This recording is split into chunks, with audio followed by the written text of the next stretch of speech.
Hello everyone. So in this lecture what we will do is we will discuss recurrent neural networks, which we in short also call as RNN. So in this particular lecture series what we will do is we will discuss three aspects of RNN. First one is what is the motivation of using RNN. As we all know that we already have other two architectures available with us. One is the neural network, another one is the convolutional neural network. So what are the disadvantages of these two architectures which are actually addressed by RNN networks? So the limitation of this CNN will actually work as the motivation for our study in case of RNN. Once we finish off with this motivation, then what we will discuss is we will discuss the architecture details of the RNN network. So after discussion of the architecture details, we will move forward with the working of this RNN network, which involves forward propagation and back propagation. So after finishing off with these three steps, you will be comfortable with the topic of RNNs. So let's discuss what is the motivation behind recurrent neural network architecture. So the very first motivation is basically the limitation of CNN and neural networks. So the very first one is that what happens is the convolutional neural networks or neural networks work for fixed grids. That is the grids in terms of 2D grids of images. What it means is that CNN actually requires input in the form of images, and these images will be of fixed dimension. By this what I mean is that the images that you are using from the training set has to be resized in the form so that all of them will be of same dimension, that is of m cross n. You cannot have images of varying dimension, like you cannot feed this image and this image of varying dimension together at the same time to the CNN, or in case of neural networks also. So that is what it is saying here, that it will work for fixed grids. That is, CNN and neural networks are basically used for fixed grids. Whereas in our case, there may be a situation where our inputs are of one dimension and are of varying length. So if your input is of length m and if your input is of length n, second input is of length n, so we have to look for architectures which are capable of handling these varying lengths. So that's why we have to come up with a different and a novel architecture which can address this varying length problems. And the second important thing is the long-term dependency among the data. That type of thing is not present in case of CNNs. We will see it in our coming slides. What do we mean by long-term dependencies? So the thing is, our proposed architecture which will actually address this problem, that is of varying length, has to also address the problem of long-term dependencies. By saying long-term dependency means we will see it in our next slide. So let's see a practical example of long-term dependencies. Here I am showing you three screenshots: first, second and third. These three screenshots are from my mobile, and at that time what I was doing is I was using Google Assistant on my mobile. And what I have done is I have asked three questions. The first question is, when was WHO formed? So it has returned me this particular answer, that is WHO is founded on 7th April 1948. Then I asked Google Assistant another question, which is, why was it formed? Then the Google Assistant gave me this answer, and it is telling me the reason that why there was a need of forming the WHO. Then I asked another question, that is the third question, which is, where are its headquarters? And it has given me the answer that the WHO headquarters is in Switzerland. So I have asked three different questions to the Google Assistant, and it has given me three different answers. Can you tell me why I am saying that this is a good example of long-term dependency? Okay, I'll tell you. So the reason that this is a good example of long-term dependency is that you see here in the first question I was asking, when was WHO formed? So it has given me this answer. But in the second question what I have asked is, why was it formed? I have not given here WHO as one of the keywords. So what it has done, it has actually linked this particular question with the previous question that I have asked, and it has somehow judged that this question is somehow asked in relation to WHO.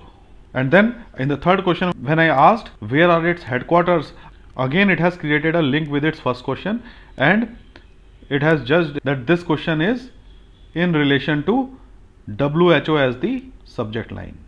So you can see that there is a dependency, a long-term dependency between the three different questions. That is, this question and this question is dependent upon the first question where WHO is the subject. So this type of example which I am showing over here is a good example of long-term dependency, and we want our new architecture, which is the recurrent neural network, to have this type of feature. So let me show you another example about the long-term dependency. So what I am doing here is I am giving you two sequences here. First is the 10, 11, 12, and the second one is 4, 8 and 12. So what will be the answer here and what will be the answer here? In this case, what will be the answer? The answer will be 13. Whereas in this case, what will be the answer? It will be 16. So our machine RNN should be able to identify these two answers properly, and this can be only done if it can look for its previous inputs. So it has to clearly understand that if the inputs are 4, 8, 12, the answer should be 16, whereas if the earlier inputs are 10, 11 and 12, then the output should be 13, despite of having 12 as the last input for both these two questions. So when we feed these two sequences to the RNN architecture, it has to produce these two different outputs, and these outputs are dependent upon the earlier inputs which are given over here. So this is a good example again to show a dependency of the current output with respect to its previous inputs. So here it's an additional note that I have written over here, that is, the RNN captures the sequential information present in the input data, that is dependency between the words in the text while making predictions. So whenever you are making predictions over here, which is 13 and 16, you have to depend upon your previous inputs, which are this one and this one, or this one or this one. So these two examples which I have shown over here, this one and this one, are good examples which actually gives you a need to come up with some different architecture which is not handled properly in case of CNNs and neural networks. So CNN and neural networks cannot do these two type of jobs, which is this one and this one, due to the inability of handling long-term dependencies of its previous inputs. So this is what is shown over here with respect to the CNN. So if you input a dog image at time t, it will give you output at time t as dog, and if you at time t plus 1 gives input as a mango as one of the image, it will give you output as mango.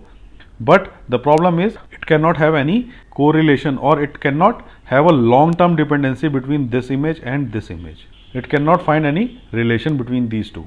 So that's why CNNs are not good for long-term dependency type of situation. So these two are the motivations which actually started the new area of research, which is recurrent neural networks. So these recurrent neural networks will address these two drawbacks which we have in CNN and neural networks. So let's discuss the architecture of the RNN network. So this you already know, it's a simple neural network structure where we have forward propagation and backward propagation going on, and these are the input layers, these are the and this is the hidden layer, and this is the output layer. So whenever you feed input from this side, it will be forward propagated to get output over here, and then you define a loss at the output, and based on that loss you back propagate the errors and you train the weights which are present in the hidden layer. So this is a typical neural network which everybody knows. So how to come up with the new architecture which can remember the long-term dependencies? So that can be done by modifying this architecture to form this. So this is actually the basic architecture of recurrent neural network, and you see here that the outputs that you are getting at these nodes for these hidden layers are fed back to the input. So because of this connection, which is actually feeding the output of the hidden neurons back to its input, is actually creating the memory effect in the neural network. So because of this connections, we will have a long-term dependency created in case of RNNs. So this is also, if people from digital background can easily correlate this feedback connection. So if you have a combinational circuit like this, so this has no memory because you are feeding A, B and you are creating A and B. But if at the same time, if you feed back the output to the input and you feed another input A here, then this output is fed back to the input, so it creates a memory type of element now in case of digital circuits. So it's a memory element. So the same thing is happening here, that is the neural network hidden layer will actually feed back the output to its input again. So the RNN architecture is basically defined in this way. So here this is a typical neural network. It's a typical neural network where we have X as the input, H as the hidden layer and Y is the output.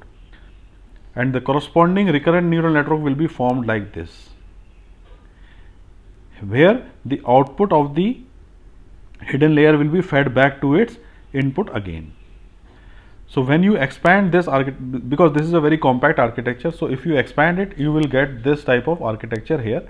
And in this, you can see that the output of the hidden layer H0 is again fed back to its input, which is H1.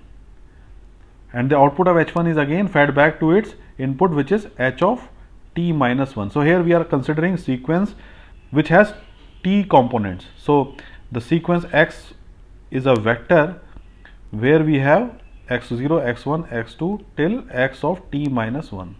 So this is the input sequence, and correspondingly this is the output sequence, and we have the hidden layers h0 till h of t minus 1 here. So as you can see, the output of the hidden layer is actually fed back to the input of another hidden layer. But you can say that we are using two hidden layers here. But here in this case, we have only single hidden layer with the output fed back to its input itself. So what's the reason of this difference? The reason of this difference is that all these weights which are formed by this hidden layer are same. So they will have same weights and biases. So they will not have W1, W2 or W3, but instead of that they will have same weights and biases. So it can be considered as a single H but having three different parts. So effectively what you are doing is you are actually taking the output of the hidden layer and feeding back to the same hidden layer. And the reason for that is that all the weights of these hidden layers H0, H1 and H2 are W and B. And the output Y is again a vector having the sequence Y0, Y1 till Y of t minus 1. So this gives a slight high level overview of the RNN architecture, that is the recurrent neural network architecture, and we will discuss more details about this in our coming lectures. But in the next slide what we will discuss is different type of RNN architectures which are available and their practical applications. So there are different types of RNN architectures available. The first one we call as one-to-one, and this one-to-one is similar to that of the single layer neural network. So this is basically the input X, this is the hidden layer, and this is the output layer Y. So here we are calling this as one-to-one architecture, and it is similar to neural networks. And the practical application of this is, as we all know, it's dog versus cat classification problem. So this is the first category of recurrent neural networks, which is one-to-one. So this image I have taken from Karpathy blog, which I will provide the link below. The second category is basically one-to-many. Here we have one input X and we have multiple hidden layers which we call as H0, H1 and H2, and the corresponding multiple outputs, which is Y0, Y1 and Y2.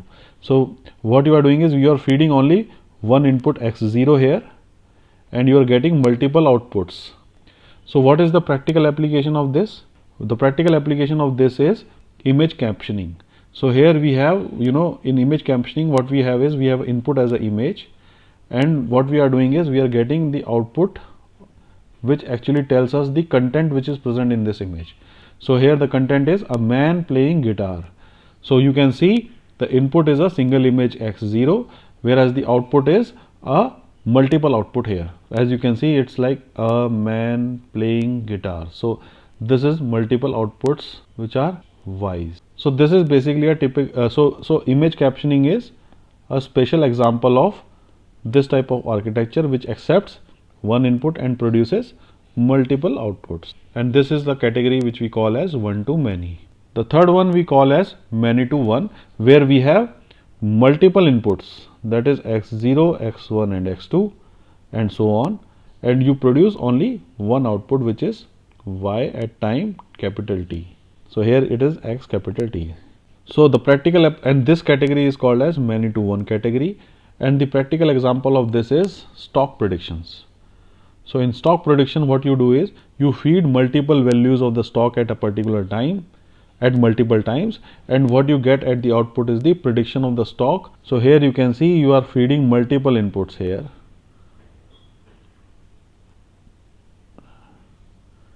And what you are predicting at the output is y's for a particular instant of time t. So you can see you are actually feeding a complete vector x and predicting only one point which is y at a particular time t which is in future. So this type of architecture, which is we call as many to one architecture, is the practical application of this is stock market prediction. And the fourth one we are calling as many to many, and in many to many what we have is multiple x's here and the multiple y's with multiple h. So here we will have x0, x1, x2, and the outputs will be also y2, y3 and y4. So there are two different type of architectures, one is this one and another one is this one. And the practical application of this is automatic language translation, where what you do is you convert the language which is the German language into its corresponding English counterpart, and you can see that you are feeding multiple x here and you are getting multiple y's here. And it's not necessary that the length of the x will be equal to y, because as you know that the two different languages will convey the same meaning but in different length sequences. That is the simple reason for it. So this type of architecture, which is many to many architecture, practical application of this is automatic language translation. So this finishes off with the basic introduction about RNN and why we are using it. And in the next lecture, what we will do is we will discuss the architecture details of the RNN and its corresponding forward and back propagation derivation from scratch. Thanks for watching my lecture. See you next time.